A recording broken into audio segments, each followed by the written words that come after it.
Ang gagamitin natin pang rebind is itong Bremod Milk Rebonding Set A and B. And syempre, dapat meron din tayong lalagyan para doon natin nahalin yung mga product na gagamitin natin. And meron tayong brush. And second is meron din dapat tayong gloves. Nakalimutan ko lang mga besh is yung gloves na para sa pang-plancha ng hair dahil sobrang init yung pang-plancha. And then, meron din tayong hair color cream from Bremod din. And then, yung color niya is Dust 00 kasi tatry natin kung maging effective siya. Alternative to bleach. And then, gamit ko rin is Sora. And ang kanyang shade is Slight Sugar. And oxidizing cream which is volume 12%. And meron tayong pamplansya ng hair. And yun muna yung blower, the Nova, and yung pamplansya na nireview ko noon which is yung Index. And 180 degrees yung gagamitin nating temperature for rebonding dahil yun yung recommended ng mga salon. So, sa pagre-rebond mga besh, dahil napanood ko rin ito sa YouTube kung paano yung pagre-rebond, ang una nating ilalagay sa ating hair, syempre yung Bremod Milk Rebonding A.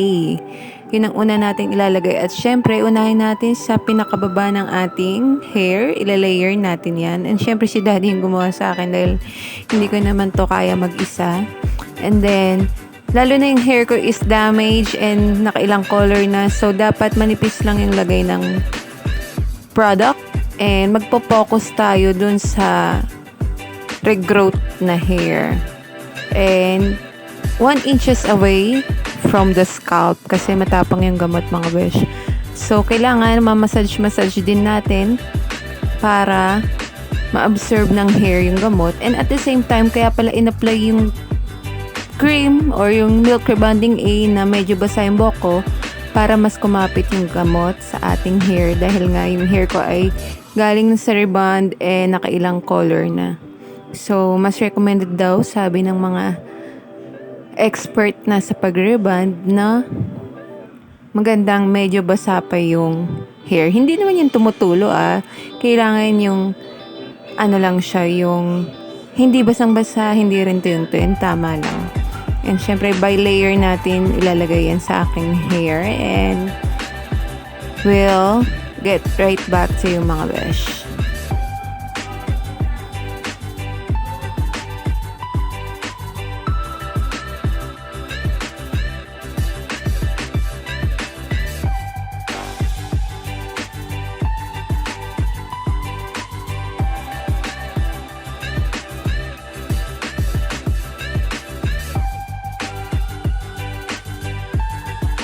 Pero kung normal hair naman, 20 minutes and katulad sa akin, damage is 15 minutes lang mga besh.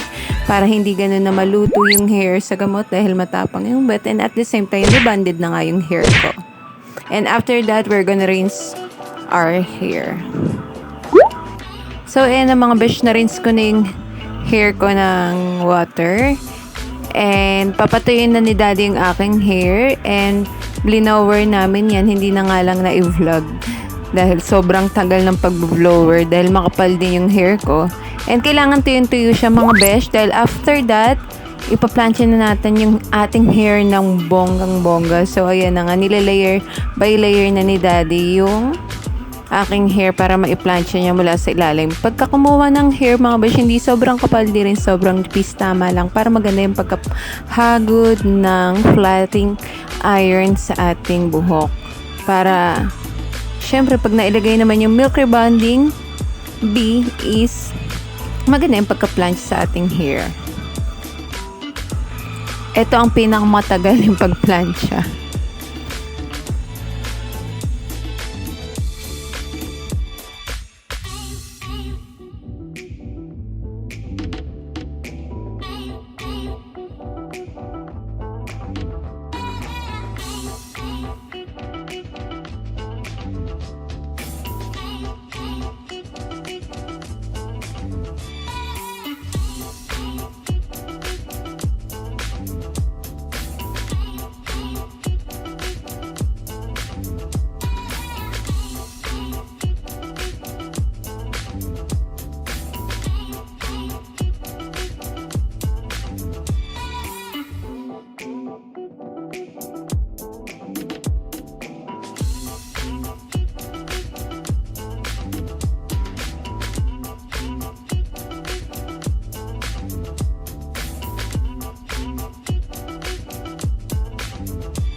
So, ayun na nga mga besh, tapos nang ma-plancha yung hair. Syempre, after ma-plancha yung hair, let's make it cool down for about 5 minutes. Kailangan maipahinga muna yung buhok after planchain at least 5 minutes para mapahinga dahil mainit pa ito. At syempre parang sa ano yan sa pagligo, kapag pagod ka bawal mo nang maligo. Kaya ganun din sa hair, na initan kailangan mo nang malamigan yung hair, and after 5 minutes pwede nang i-apply yung milk rebonding bee ng Bremod. So ayan, ile-layer by layer natin ulit. Ayan, ile-layer by layer pala ni Daddy, and ganun ulit mga besh, 1 inch away from the scalp. And so ayun, pinagsama na namin yung hair coloring cream dun sa neutralizer. Yung neutralizer yun yung milk rebonding bee. So, napanood lang din namin sa YouTube. Pero pwede namang hindi pagsamayan. Neutralizer muna, and then after nyo maibabad yun ng 15 to 30 minutes is pag nabanlawan na yan, tsaka dun pwede nyo palang kulayin. Kasi kami, try na yun namin pagsamahin. Kung magiging effective yung pang color and yung pang rebond pagka magkasama. And ayan mga besh, ibababad natin yan for 30 minutes.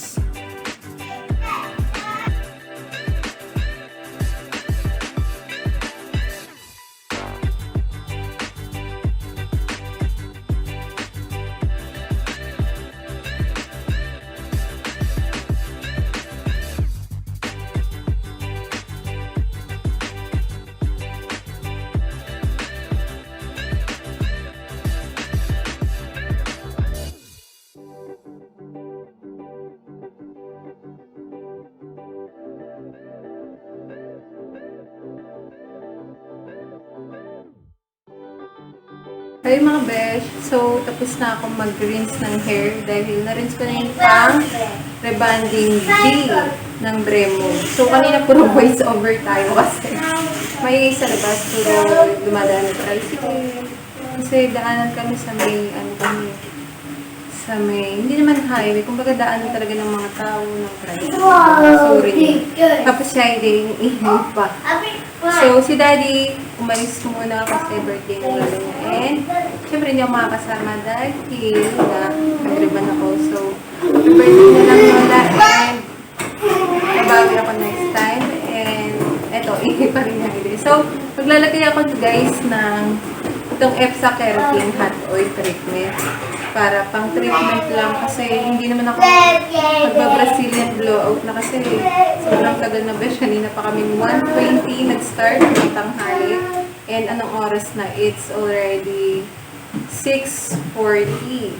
So eto, bababad ko yung EPSA Keratin Hot Oil for 15 minutes, and after ibabad yun mga besh, please i-rinse natin ulit, and after that pwedeng air dry or i-blower, pero ako air dry na lang para hindi na masyadong mainitan. Tapos, time natin. So, let's do this. Lalagay na tayo itong hand treatment. So, ako na lang, ganyan na sila. Madali lang naman po. Unlike kanina, mga pang-plancha, di ba kailangan si Daddy talaga. So, ayaw na kasi talaga magpunta ng salon, mga besh. Dahil, siyempre, takot ako. Although, maano naman yung ano nila doon, mga sanitation. Pero siyempre, iba na rin yung safe. Diba? So, ang maganda ng treatment ko, besh, dito lang. Kasi na-plancha na kasi ito eh. Dali lang natin para maging smooth and shiny siya. Yung pinaka-rebond. So, first time to mag-rebond, sana maging maganda ang result, mga besh. Ang buko pa naman ay mahirap talaga i-rebond. Dahil damage yung hair ko, makakulay. Yun, yung wavy ng hair ko, pero nagpilit pa ako mag-comb. So, wait lang. Nahirapan ako. Saka sana kumulay naman yung kinulay ko. Kasi yung kinulay ko is, nakita nyo kanina, is dust 0.00. So, ang kulay niya is parang pang-bleach yung kulay niya. Pero hindi siya bleach siya. Yung color niya is pang-bleach. Tatry ko lang. And then, yung isang hinalo ko is, yung dust is Bremod. Yung isa Sora, yung brand name. Then yung shade ng pangkulay is light ash gray. Diba mga pang-bleach yung ganong kulay sana, pero parang feeling ko hindi. Basta saan mga ayos yung rebonding? Treatment lang na. Damihan na yung treatment lang. Kasi dry talaga yung hair. Oh, what is that thing? Why did you throw that? Wala ko sininayin. Siyempre, ganun talaga ang mga color. Ayun yung ako. Sa likod? Hello, Becky!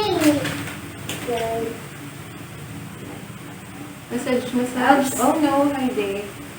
Hindi pwede yan. O, then nasit ka na din na question. Tatapos na si Mama. So, massage lang mga ba?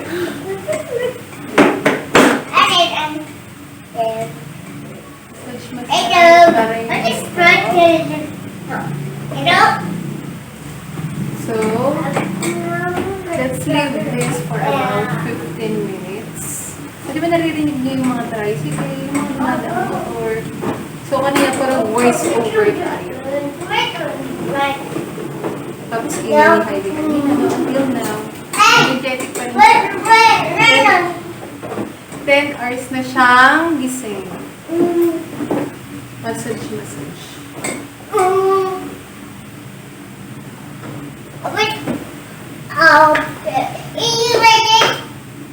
So, balikan ko kayo mamaya mga bet. After kong i-rinse to, and i-air dry ko na lang, and sana makauwi si Daddy para siya yung makapag-plasta ulit, makapag-plancha ulit itong hair ko, and then after that, you will see the result mga besh.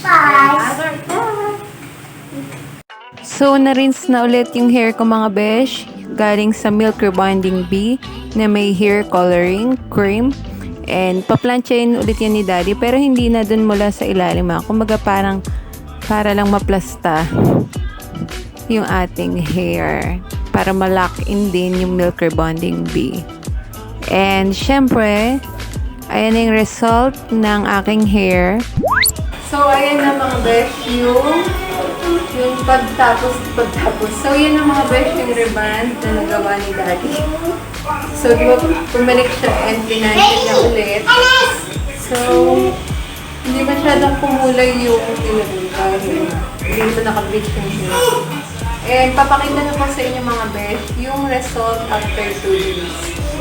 Siyempre kasi naka-plansya pa to. And, alam niyo naman yung hair ko is damage.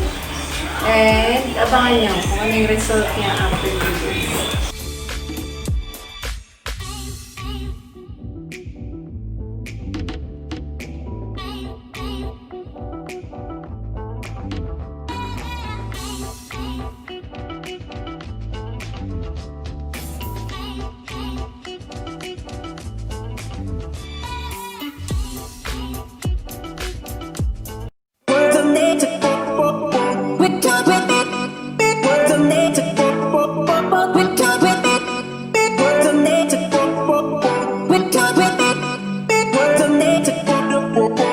Do it.